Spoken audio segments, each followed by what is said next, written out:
चांदोबा रामायण 33वा भाग। हनुमानाने शिंशपा वृक्षावर चढून तेथून चोहोबाजूंना सर्वत्र नीट निरखून पाहिले। ती अशोकवाटिका देवराज इंद्राच्या नंदनवनासारखी शोभायमान दिसत होती। ती वाटिका पुष्पवृक्ष आणि फळझाडांनी डवरलेली होती। तिथे नानाविध पक्षी आणि मृग वावरत होते। ठिकठिकाणी दिव्य प्रासाद, उंच ओटे आणि कमळांनी व कुमुदिनींनी भरलेली कुंडे होती। त्या सर्वांमध्ये अशोक वृक्षांची संख्या सर्वाधिक होती। काही अंतरावर एक भव्य धवल मंडप तळपत होता। त्याला सहस्त्र स्तंभ होते। त्याच्या अंतर्भागात प्रवालाच्या पायऱ्या आणि सुवर्णाचे चौथरे होते। त्याची रचना एका चैत्यासारखी होती। त्यानंतर हनुमानाला सीतेचे दर्शन झाले। त्यांनी परिधान केलेले वस्त्र मातीने माखलेले होते। त्यांच्या भोवती राक्षसींचा वेढा होता। सीतामाता अत्यंत क्रुश झाल्या होत्या। त्या दीर्घ सुस्कारे सोडत होत्या आणि दीनतेने ग्रासल्या होत्या। शरीरसंस्काराच्या अभावामुळे त्यांचे अंगही धुळीने भरले होते। अंगावर फारच थोडे अलंकार होते।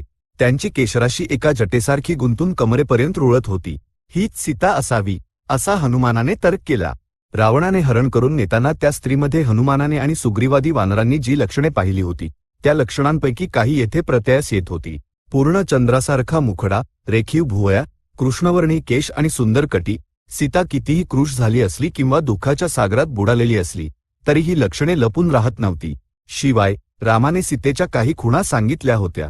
त्यामुळे हीच सीता आहे याची खात्री करण्यासाठी हनुमानाने अत्यंत एकाग्रतेने पाहिले।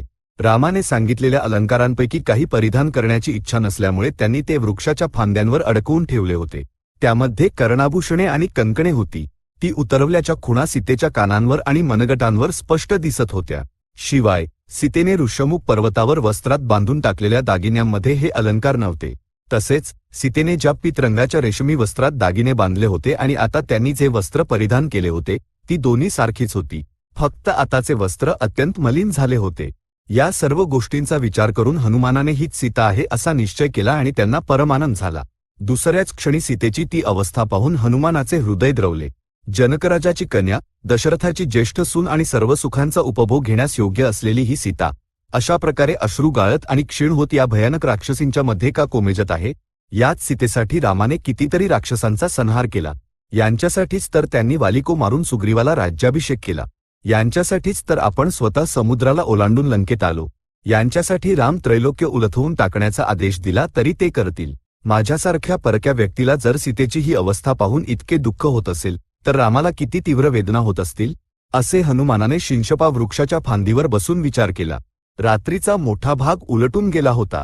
राक्षस ब्राह्मणांनी वेदपठण सुरू केले। त्या आवाजाने रावण जागा झाला आणि त्याला सीतेची आठवण झाली। लागलीच सर्व आभूषणे धारण करून आणि तेजाने तळपत तो अशोकवाटिकेच्या दिशेने निघाला। त्याच्या मागे 100 स्त्रिया येत होत्या। त्यांच्यापैकी काहींनी सुवर्ण दीपस्तंभ, काहींनी चामरे तर काहींनी पंखे हाती घेतले होते। एका स्त्रीने आपल्या उजव्या हातात मणिकंचन जडित मद्यपात्र धरले होते, तर दुसरी स्त्री रावणाच्या मागे सुवर्णदंड असलेले धवल छत्र धरून चालत होती। ते सर्वजण अशोकवाटिकेच्या द्वारापाशी आले तेव्हा वृक्षाच्या पानांच्या आडोशाला लपलेल्या हनुमानाने त्यांना पाहिले। रावणाला अधिक स्पष्टपणे पाहण्यासाठी हनुमान खालच्या फांदीवर उतरले।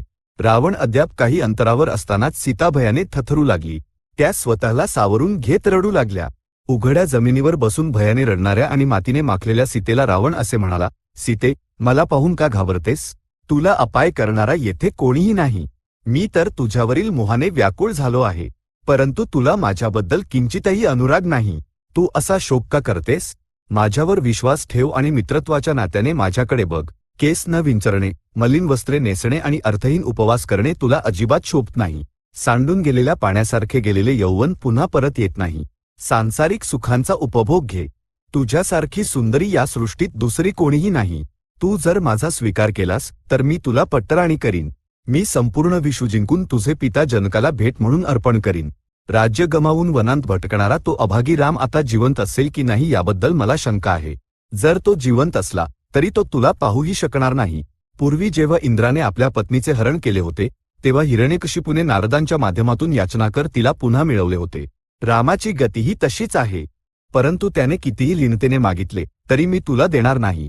क्षीण आणि मिट्टीने लिपटी असूनही तुझे सौंदर्य माझे मन हरण करत आहे। मग तू जर उत्तम अलंकार आणि वस्त्रे नेसून प्रसन्न असतीस तर किती सुंदर दिसली असतीस। सुखाने खा, पी आणि आनंदात राहा। तुला कशाची उणीव आहे? हे ऐकून सीतेने आपल्या आणि रावणामध्ये एक तृण धरले आणि दीन स्वरात ती म्हणाली, माझ्याबद्दलची तुझी आशा सोडून दे। ज्याप्रमाणे पाप्याला मोक्ष दुर्लभ असतो त्याप्रमाणेच मी तुला दुर्लभ आहे. मी अन्य पुरुषाची पत्नी आणि पतिव्रता आहे. जर इतरांनी तुझ्या पत्नीची अभिलाषा धरली तर तुला कसे वाटेल याचा विचार कर. तुला सद्बुद्धी देणारे येथे कोणी नाही किंवा कोणी सांगितले तरी तू ऐकत नाहीस. परंतु तू जे कृत्य केले आहेस ते तुझ्या राज्याचे आणि राक्षस कुळाच्या विनाशाचे कारण ठरेल. मला तुझ्या अंतःपुरातील स्त्रियांवर अधिकार नको, संपत्ती नको की अन्य काहीही नको. मला फक्त माझ्या पतीसोबत राहायचे आहे. जर तुला दीर्घकाल सुखपूर्वक राहायचे असेल तर मला रामाकडे पोहोचवून दे आणि रामाशी मैत्री कर. शरण आलेल्याला राम क्षमा करू शकतात, अन्यथा राम आणि लक्ष्मणाकडून तुझा सर्वनाश अटळ आहे. तू कायर आहेस. जनस्थानातील सर्व राक्षसांचा रामाने केलेला संहार पाहून तू घाबरलास आणि राम, लक्ष्मण दोघेही आश्रमाबाहेर असताना तू माझे हरण केलेस. जर त्यांचा वारा जरी तुला लागला असता तर व्याघ्राचा गंध लागताच कुत्रा ज्याप्रमाणे पळतो तसा तू पळून गेला असतास. अशा राम, लक्ष्मणांशी वैर धरू नकोस. सीतेच्या या जळजळीत शब्दांनी रावण संतप्त झाला आणि म्हणाला, तू उच्चारलेल्या प्रत्येक शब्दाबद्दल तू वधास पात्र आहेस, परंतु तुझ्यावरील मोहामुळे मी तसे करू शकत नाही. मी तुला दिलेल्या मुदतीचे अजून 2 महिने बाकी आहेत.